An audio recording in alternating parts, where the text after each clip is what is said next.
П'ятниця, 9 лютого, в ефірі «Заман». Я Софія Бляєва. Вітаю вас. Підконтрольний Кремлю Верховний суд Криму продовжує розгляд так званої справи про тероризм. Засідання закрите. Люди, які зібралися на підтримку фігурантів справи, яких не пустили, пишуть скарги. Так званий суд розглядає продовження арешту для Сімферопольської п'ятірки Теймура та Узаїра Абдулаєвих, Рустема Ісмаїлова, Ідира Салідінова та Еміля Джемаденова. Усіх їх окупанти затримали 12 жовтня 2016 року в Сімферополі після обшуків у їхніх будинках. Закидають їм причетність до забороненої в Росії організації Хізбут Тахрір. Підконтрольний Кремлю Верховний суд Криму без попереджень скасував розгляд апеляційної скарги по так званій справі Віджія Кашка. Причина – нібито недопрацювання документів. Біля суду зібралися родичі так званих фігурантів справи, а також небайдужі співвітчизники. Мы обратились в 102-й кабинет, где нам сказали, что дело снято с сегодняшнего и отправлено в суд первой инстанции. Когда мы попытались узнать, почему, я подошла к следователю. Следователь это объяснил тем, что есть какая-то недоработка в деле. Сегодняшнее заседание по рассмотрению наших апелляционных жалоб опять было отложено в связи с тем, что вчера дело было возвращено повторно в суд первой инстанции для устранения каких-то там недочетов и нарушений. Опять же, нас никто не предупредил об этом. Когда они назначают, они по телефону звонят, а вот как что-то возвращается, адвокаты, как всегда, об этом не знают. А когда будет заседание по существу апелляционных жалоб, нам неизвестно, нам никто об этом не сообщил.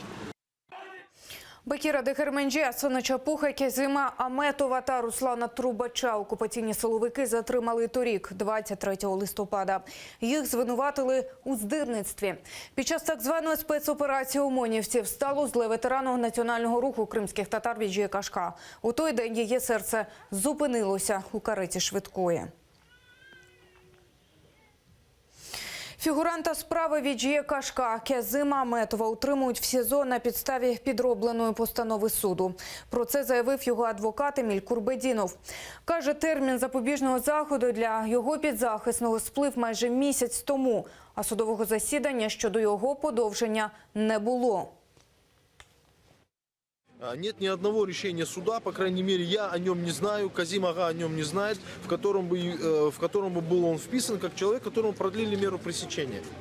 Для меня дошла информация, что каким-то там 15 числом судья Можелянский вынес какое-то постановление мифическое, которым исправил описки, хотя у ПК вообще такая форма не предусмотрена. Ладно, он это сделал, но он об этом мне не сказал Казиму Аметову. Несподівано для себе він став фігурантом так званої справи Віджія Кашка. Так само несподівано йому вдалося уникнути ув'язнення. Кримчанин Юрій Баранов мав би стати п'ятим фігурантом справи. Проте відбувся кількогодинним допитом ФСБ. Вже потрапивши під приціл окупантів, Баранов вирішив не випробовувати долю і поїхати з Криму. Наші журналісти записали ексклюзивне інтерв'ю з людиною, яка знає все про резонансну справу Віджія Кашка. Вільно дихає і більше не боїться за життя своєї родини, розповідає Юрій Баранов. Так чоловік себе почуває у Києві. А ще кілька місяців тому він сидів у застінках ФСБ і не знав, чим все скінчиться. Згадує, як у листопаді під час так званої спецоперації силовиків у Сімферополі затримали його друзів, активістів національного руху. Переживання були більше за остальних людей, которые уже были взяты под стражу на тот момент. Это Бекир Ага, Дегерменджи, Асан Ага, Чапух, Казим Ага, Руслан Трубач. Это очень мой близкий друг, я очень за него переживаю и сейчас тоже. Ну, в общем, за всех них я переживаю. И хочется, чтобы они были на свободе и Тоді літніх чоловіків ОМОНівці скрутили та кинули на підлогу. Серед них у той день мав бути і Юрій Баранов. Через зайнятість на роботі його не було, проте ФСБ не залишила Баранова без уваги. Наступного дня перевернули його дім до гори Дригом, а потім забрали на допит. Вообще-то я думал, что меня уже вообще туда не выпустят. И как бы, морально был подготовлен к этому. Но потом почему-то мне сказали «иди». И я с удивлением спросил, куда мне идти. Мне сказали «иди домой, либо мы тебе посадим». Усі фігуранти так званої справи Веджія Кашка зголосилися допомогти ветерану національного руху кримських татар повернути гроші, які шахрайством виманив у родини Кашка їхній знайомий турок. Саме він, вважає Баранов, і співпрацював з ФСБ, аби звинуватити чоловіків у вимаганні. Вытащил из них эти деньги, потом исчез. Просто исчез. Ну, потом Веджия Кашка пожаловалась, что такое дело, что человек забрал, вытащил. Практически все деньги, все, что у них были, он забрал, оставив без средств семью. Вот. Это завладение мошенническим путем. Мы решили вот таким способом заставить его вернуть деньги. И как ФСБ там говорит, что это было вымогательства не было. Юрій Баранов згадує, на допиті ФСБ було морально надзвичайно тяжко, та його підтримували думки про силу духу та загартованість легендарної Веджія Кашка. Із ветераном національного руху, що все життя боролася за право кримських татар вільно жити на історичній батьківщині в Криму, а після анексії постійно підтримувала політичних в'язнів Кремля, відвідувала так звані судові процеси. Юрій, каже, познайомився на одному з таких засідань у справі Ахтема Чийгоза. Несмотря на свой преклонный возраст и на свое здоровье, она своим ходом добиралась с Белогорского района в Симферополь на суды, как мальчишкам, так и к Ахтему Чийгозу, и ко всем остальным, к Ильмию Миру. Ей надо отдать должное. Она внесла очень большой вклад в возвращение крымских татар на свою родину. Найтяжче, каже Баранов, усвідомлювати, що ця операція російських силовиків забрала життя Веджія Кашка, коли ОМОНівці гамселили та зв'язували Асана Чапуха, Бакіра Дегерменджі, Кезіма Аметова та Руслана Трубача. Серце жінки не витримало. Аби вижити та врятувати від окупантів себе та родину, та через тиск та погрози, Юрій Баранов переїхав на материк. Він вже влаштувався на роботу у столиці, але мріє повернутися до українського вільного Криму. Олена Царенко, Максим Кондратенко, Заман, АТР.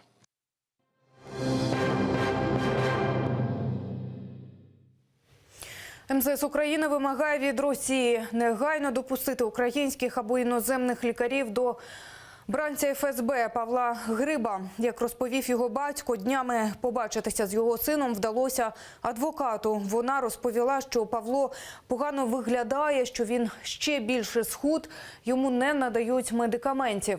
В українському МЗС ненадання медичної допомоги Павлову Грибу розцінюють як форму тиску на нього для отримання необхідних слідству свідчень. Ті інформації, яку ми маємо, те, що Павлу продовжують не надавати медичні препарати, які життєво необхідні для підтримання більш-менш дієвого стану організму. Я хочу нагадати, що у Павла дуже рідкісна хвороба, дуже сильна, яка потребує постійного прийому медикаментів і визначеного уходу, який має бути. Працівники слідчого ізолятору і слідчі, скажімо так, максимально обмежили всі контакти, не надають ні зустрічі ні з батьками, ні з консулом. Павло Гриб зник торік 24 серпня у Білорусі. Згодом у вересні стало відомо, що його викрала ФСБ і українець перебуває у слідчому ізоляторі міста Краснодар. В Росії його звинувачують у тероризмі. Генпрокуратура України порушила кримінальне провадження через зникнення Павла Гриба.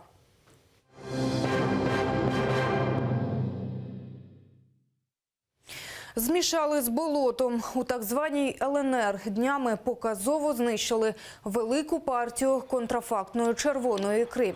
85 кілограмів ікри висипали з контейнерів і роздавили бульдозером.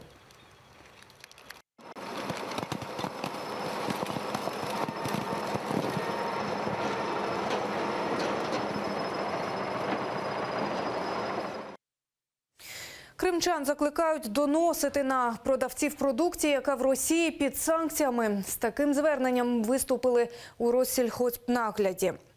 Для таких доносів там навіть створили окрему поштову адресу. Про інші події на окупованому півострові у нашому дайджесті.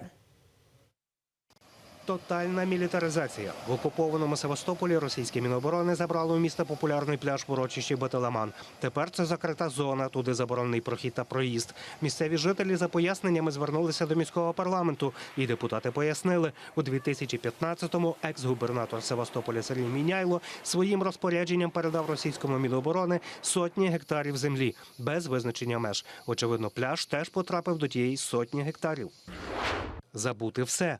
Окупаційне Міносвіти у Криму взялося за перепис історії півострова. Для цього вирішили видати нові, як повідомляють окупаційні ЗМІ, оригінальні підручники. За приклад беруть посібники і програму, затверджені російські Міносвіти. Нова історія Криму повинна вписуватися в російську концепцію «Історія країни через історію регіонів». З прокурорів у письменники. Наталія Поклонська, колишній прокурор окупованого Криму, нинішній так званий депутат Держдуми, а в майбутньому, можливо, великий письменник. Вчора вона презентувала свою книгу «Відданість вірі і батьківщині». Сама визнає, шити кримінальні справи їй дається легше, ніж писати. Однак під тиском шанувальників зважилась. Проба пера вийшла така собі. Книга – це зібрання патріотичних інтерв'ю самої пані Поклонської різним російським виданням. Причому не обійшлося без скандалу. Журналісти, які друкували ці матеріали, звинуватили Поклонську в порушенні їх авторських прав. Вона навіть не питала дозволу ні в них, ні у видань, які мають право власності на свої публікації. Зрештою, на презентації особливої уваги до бестселера ніхто не проявляв. Одно время показывали, да и писали везде в интернете, в СМИ, что Поклонская куда-то исчезла, пропала. После окончания истории с Матильдой Поклонская куда-то сдулась, как говорили. Не, я не сдулась. Я сидела, писала, дома вычитывала. Лично я вас вижу или генеральным прокурором России, или президентом нашей Родины.